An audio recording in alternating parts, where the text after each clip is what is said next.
Hey Skeeters, and welcome to our segment today. You are going to be learning about Standard 1B, so let's go ahead and check it out. So, Standard 1B states, analyze textual context within a sentence and in larger sections of text to distinguish between the denotative and connotative meanings of words. So, basically, all that means is you're going to be looking at a text, whether that's a sentence, a paragraph, a story, and you're going to be looking at the denotative and connotative meanings of words. Okay? So in a few less words, you're going to decide what the dictionary definition and the feeling or emotions of a word are within any given text. Let's talk about what denotation and connotation actually are. Okay, so denotation is literally the dictionary definition of a word. So if your teacher said, what is the denotation of joy? You would go to the dictionary, look it up, and read the definition. That is the denotation of the word joy. Okay, so again, denotation, dictionary. That's kind of how you can remember that. But that is, you're going to look up the word and read the definition. Okay, connotation is the feeling, okay, the heart of the word. So sometimes that can change depending on how it's used in a text. So that's why this standard is so important, because it talks about being able to decide and figure out what the connotation of the word is. That's why it says analyze. So connotation is the feeling. That could be positive or it could be negative, and even sometimes one word could have both. Like, for example, the word joy, probably not going to have both negative and positive meanings or feelings when you read about it. But we're going to jump into an example now where that's totally possible. So let's talk about that. So we're going to look at the word confident. First, we're going to look at the denotation of the word confident. So again, that's the dictionary definition. So if I go to dictionary.com, the denotation of the word confident, this is what's going to pop up. Having strong belief or full assurance, sure of oneself, having no uncertainty about one's abilities, correctness, successfulness, etc., self-confident or bold. So both of those definitions are very common understandings that we have of the word confident. We know what that means, okay?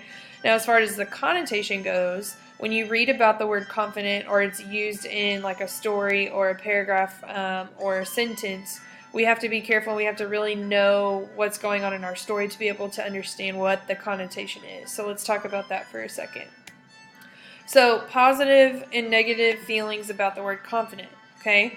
So the positive side of confident, if you're talking about a character, a person in real life, whoever, who's confident, they're strong, they don't let anybody push them around, they stand up for what they believe in, okay?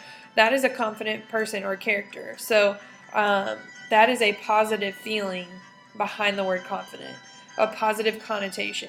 On the flip side of that, a negative connotation of the word confident, your character or people that you encounter in real life, that could be someone who's arrogant or won't listen and take advice from you, or when you try to talk to them, it feels like they always know the answer, like they're not very willing to listen.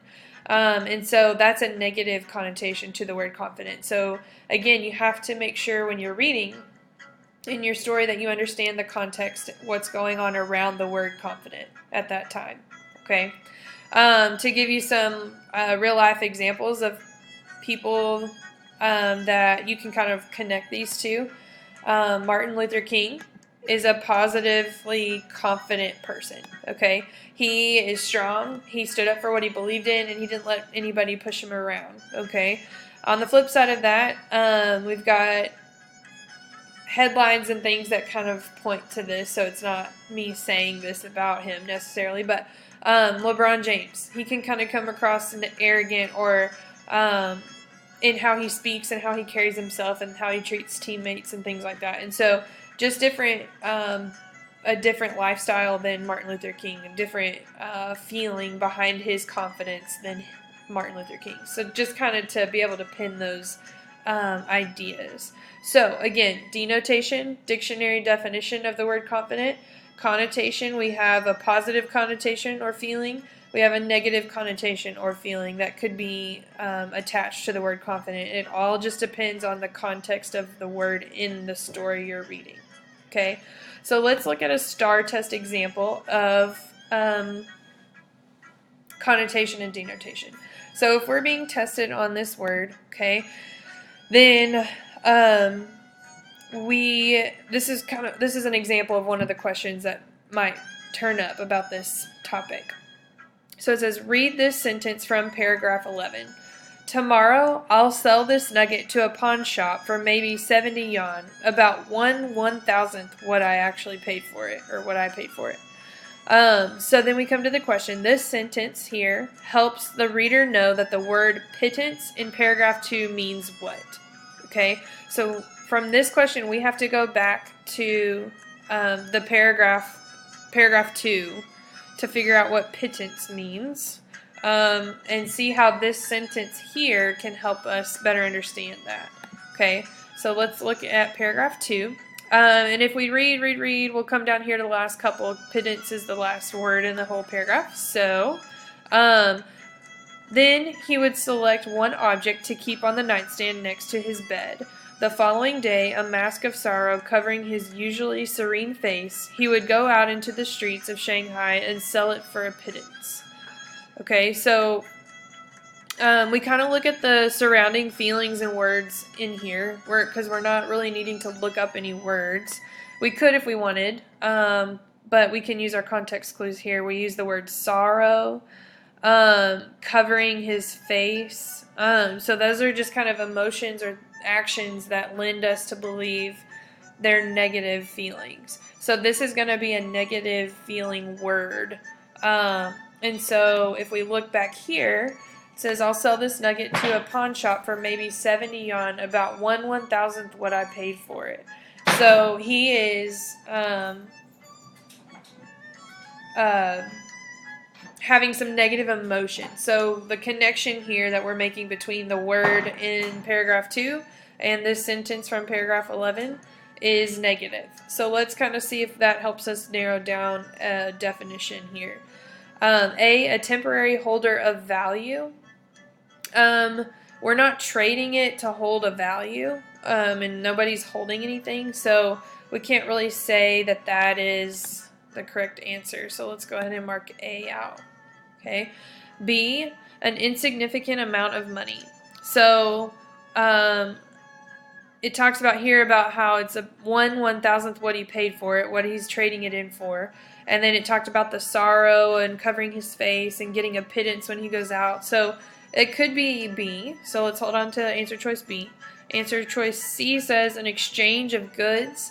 So there's not really anything in here that kind of connects it to exchanging anything. So we have to look at the words used in the answer choice as well as the feelings behind it to confirm how they pair. And so C is not the correct answer. D, a failed investment. So he's not getting anything in return necessarily. So, and he's not really talking about anything that has failed. It's just he's trying to give it back and trade it, and it's not going to get back as much money. So D is not the correct answer. B is the correct answer.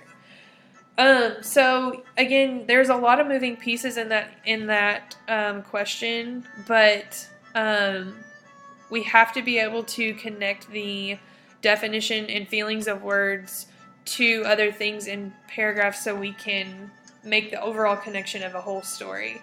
So hopefully that helped you with Standard 1B. And we empower, we impact, we love, we are Skeeter Nation. Have a great day.